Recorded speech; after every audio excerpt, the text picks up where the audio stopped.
Mag-init tayo ng kawali, guys. Ubusin muna tayo ng tubig yung nasa kawali.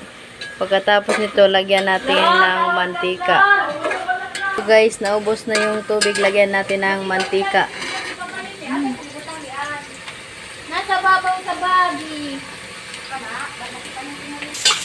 Ahos, tapos haluin konti, tapos sikan, sibuyas bombay, tapos haluin yung dalawang klase.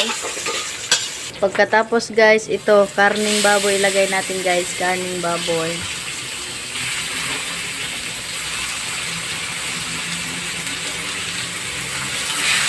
Tapos haluin na naman ulit.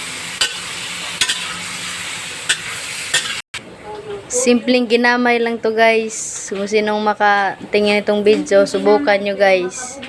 Kahit simpleng ginamay, tapos ito ang pinakamasarap na ginamay sa probinsya guys. Nilagyan natin ng tuyo. Tapos haluin naman.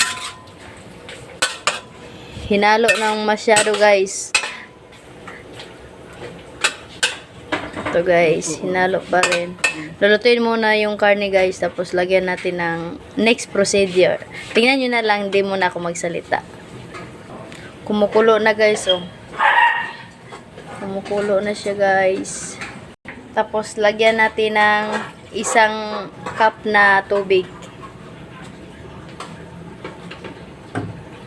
Pwede rin dalawahin natin ng parang marami yung sabaw, kasi maubos po yan eh.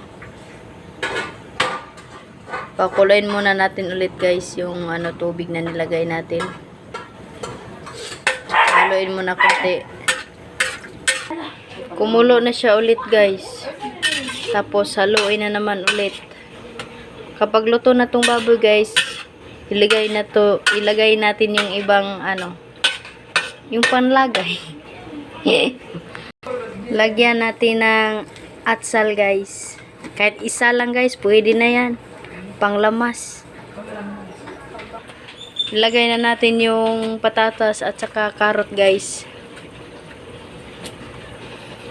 Ilagay na natin guys ang tomato sauce. Isang pack lang guys. Pagkatapos nito guys, haluin ulit. Kunti lang paghalo.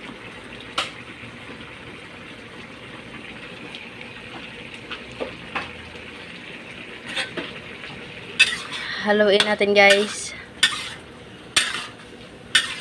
Lagyan natin ng magic syrup guys. Upang mabango yung luto at pinakamasarap na luto kapag lagyan natin ng magic syrup. Lagyan natin ng cornstarch guys. Parang may sticky yung pagluluto natin ng ginamay. Tingnan nyo guys, nag-sticky na.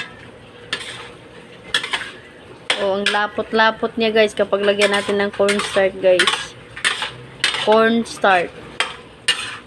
Haluin natin guys.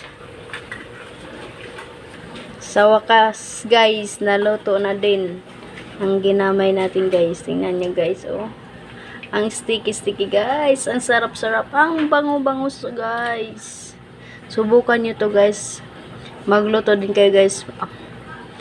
At subukan yung ginawa namin at ginamit naming mga ingredients guys.